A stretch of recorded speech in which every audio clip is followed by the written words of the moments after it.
안녕하세요. 군사돋보기입니다. 우크라이나 총참모부가 5월 6일 보병의 날을 맞아 러시아를 상대로 대대적인 반격을 선포한 이후 현재 5월 10일까지 맹렬한 공세를 퍼부으며 돈바스 지역 곳곳에서 놀라운 전과를 내고 있습니다. 우크라이나군의 공세에 밀려 동부전선 곳곳에서 급기야 러시아군이 철군을 하기 시작했는데요. 특히 하르키우 동북쪽을 차지하고 있는 러시아군은 우크라이나군의 공세가 두려워 이를 늦추기 위해 하르키우 동부의 세베르스키 도네츠 강 주변의 다리들을 모두 끊고 있으며 이지움, 슬로비안스크 축선에서 그리도 강렬한 맹공세를 퍼붓던 러시아군이 이제는 공세를 포기하고 철군하기 시작했습니다. 이제는 제공권마저 우크라이나군이 차지하며 더 많은 전투기들을 출격시키는 우크라이나군인데요. 그런데 포파나의 한 곳에서만 유독 러시아군에게 밀렸는지 우크라이나군이 후퇴하고 이곳을 러시아군이 점령했습니다. 그러나 이마저 알고 보면 우크라이나군이 이보 전진하기 위한 일보 후퇴라고 군사 전문가들은 평가하고 있습니다. 왜일까요? 대반격을 선언한 우크라이나군이 실제 전장에서 얼마나 대단한 성과를 내고 있는지 지금부터 알아보겠습니다. 전문가는 아니지만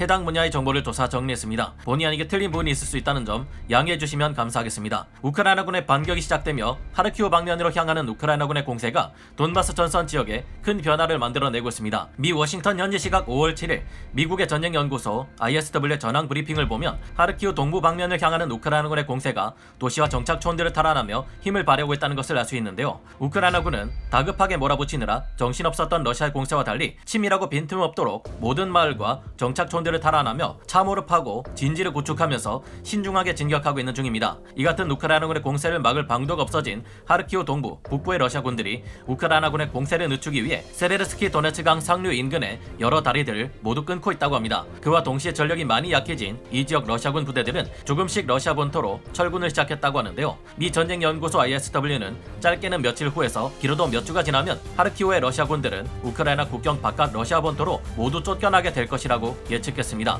그러나 우크라이나군의 이 같은 진격은 단순히 러시아군을 영토 바깥으로 몰아내는 것이 목적이 아닌 것으로 분석되고 있습니다. 러시아군은 우크라이나의 이번 하르키우 공세가 가진 진정한 목적은 돈바스 지역의 북쪽에 해당하는 이곳을 우크라이나군이 점령하여 그 아래 이지움 축선에 배치되어 있는 수많은 러시아군을 포위하고 섬멸하기 위한 것이라 본 것인데요. 하르키우 동쪽을 향하는 우크라이나군이 세베르스키 도네츠강 상류를 건너 동쪽으로 더 치고 들어올 경우 이지움 북쪽에 차단선을 만들고 이지움 방면에서 2주간 넘게 공세를 지속하며 지칠 대로 지친 러시아군을 고립시켜 포위 섬멸시킬 수 있게 됩니다. 이 점을 우려한 러시아군은 현지 시각 5월 8일 기준으로 우크라이나군이 진격해오는 방향의 정면에 있는 세베르스키 도네츠강 상류에 교량을 3개까지 파괴한 것으로 알려졌습니다. 현재 우크라이나군의 공세 부대를 막아낼 여력이 없다고 생각한 러시아군이 우크라이나군이 세베르스키 도네츠강을 넘어 이지움 방면의 러시아군을 포위할 수 없도록 한 것입니다. ISW에서는 러시아군의 이 같은 대응이 체르니히우 지역에서 대규모로 철수할 때 우크라이나군의 공세를 늦추기 위해 시행되었던 것과 유사하다고 분석했는데요. 러시아군은 이후 현지 시각 5월 10일에 밝혀진 바에 따르면 하르키우와 인접해 있는 러시아 본토 벨고로드주에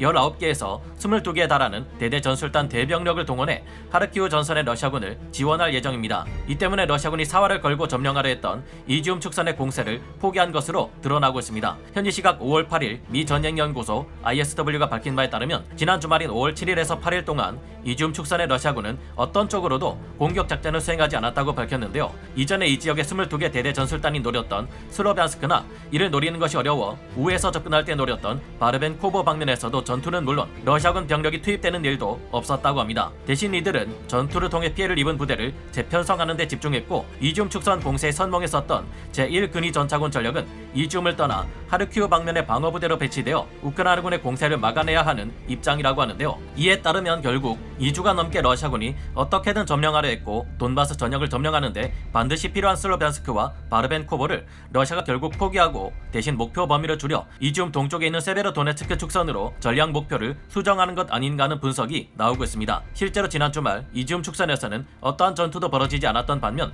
이지움 동쪽에 있는 리만, 빌로오리브카, 리시칸스크 등 지역에서는 치열한 전투 활동이 지속되었다는 것을 각종 오신트 보고와 전황 지도 등을 통해 파악할 수 있습니다. 러시아군이 지속적으로 노리고 있는 세베르도네츠크 강을 뒤에 두고 우크라이나군이 버티고 있는 리만 사이에는 빌리호리브카라는 지역이 있고 이 지역을 세베르스키 도네츠강 하류가 지나고 있습니다. 러시아군은 이 강을 도하기 위해 폰툰 부교를 설치하려는 한편 우크라이나군이 이들을 습격하는 것을 방지하기 위해 포병 전력과 항공 전력을 동원해 엄호를 맡겼는데요. 하지만 폰툰 부교를 설치하려던 러시아군은 우크라이나군의 공격에 의해 공병대가 전멸해버렸습니다. 이처럼 우크라이나의 반격에 부딪힌 이지움 방면의 러시아군은 공세를 포기하지는 않았지만 공세의 목표를 좀 더 낮게 재설 설정하고 다시 공세를 시도하고 있습니다. 하지만 그마저도 제대로 되지 않고 있어 병력의 피해만 커지고 있는 상황인데요. 그런데 이 지역들과 달리 러시아군이 우크라이나군을 밀어내고 점령한 곳이 있습니다. 바로 세베로도네츠크 남쪽에 있는 포파나야 지역인데요. 포파나야 지역을 점령했다는 것은 러시아군에게는 아주 감격적인 일일 겁니다. 러시아군은 이 지역을 개전 이후 2달이 넘도록 줄곧 집중 공격해왔지만 쉽게 손에 넣을 수 없었기 때문인데요. 그런데 어째서인지 포파나야를 점령한 러시아군은 딱 거기까지일 뿐 더 이상 진격하지 못하고 있습니다. 이후에는 우크라이나군의 강력한 제3전차여단과 제4전차여단이 굳건히 버티고 있기 때문인데요. 러시아군이 오랜 공세 끝에 포파나야를 점령할 수 있었던 것은 이곳을 지키고 있던 우크라이나군의 제24 기계화 여단이 갑자기 뒤로 빠져 약 20km나 떨어진 도네츠크주 바흐무트 지역까지 물러났기 때문인데요. 그러나 이는 전투에 패배했기 때문이 아니라 그동안 약 70여일간 오래 싸워왔던 우크라이나군 제24 기계화 여단이 일단 철군한 다음 부대를 재편성하고 재정비 작업을 통해 전력을 보충하기 위해서인 것으로 드러났습니다. 포파나야를 점령한 러시아군의 제2연합군은 드디어 자신들이 우크라이나군의 제24 기계화 여단을 물리치고 포파나야를 점령한 것처럼 선전해 대고 있지만 머지않아 이곳에는 다시 강해져 쌩쌩하게 싸울 수 있는 상태의 제24 기계화 여단이 서방에서 지원되는 전차들 병력까지 합쳐 돌아와 엄청난 반격을 감행하게 될 것을 예상할 수 있습니다. 이 같은 상황의 헤르손 지역에서는 러시아군이 자신들의 7개 대대 전술단 병력을 버리고 헤르손과 자포리자 방면에 배치되어 있던 방공부대와 포병부대들이 불과 이틀 만에 철로를 통해 크림반도로 철수하고 있다고 현지 시각 5월 9일 우크라이나 총참모부가 밝혔습니다. 이들이 크림반도 아래까지 물러나는 이유는 뭘까요? 크림반도의 동쪽을 보면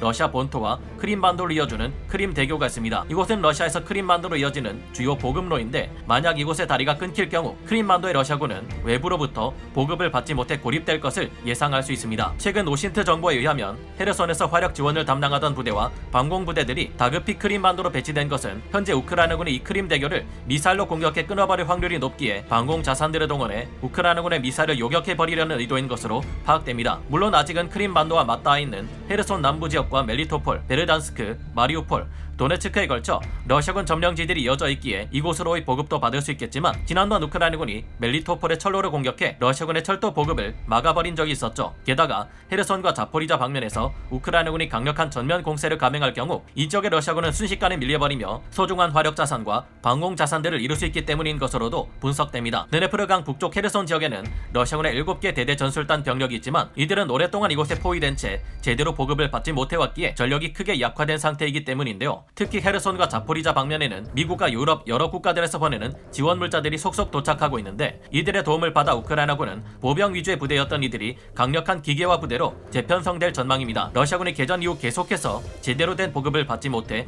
약해져 갔던 것과 달리 우크라이나군은 반대로 날이 갈수록 더 좋은 장비들이 더 많이 들어오며 갈수록 전력이 크게 강해지고 있습니다. 그렇기에 잠시 동안 반짝 우크라이나를 위협하고는 금세 뒷심이 떨어져버린 러시아군의 이제까지의 공세와 앞으로의 우크라이나 공세는 질적으로도 양적으로도 비교가 되지 않을 것 같은데요. 앞으로 더욱 적극적인 반격을 가해 우크라이나군이 러시아 침략군을 자신들의 영토에서 완전히 몰아내는 날이 오기를 바라봅니다. 오늘 군사 돋보기 여기서 마치고요. 다음 시간에 다시 돌아오겠습니다. 감사합니다. 영상을 재밌게 보셨다면 구독, 좋아요, 알림 설정 부탁드리겠습니다.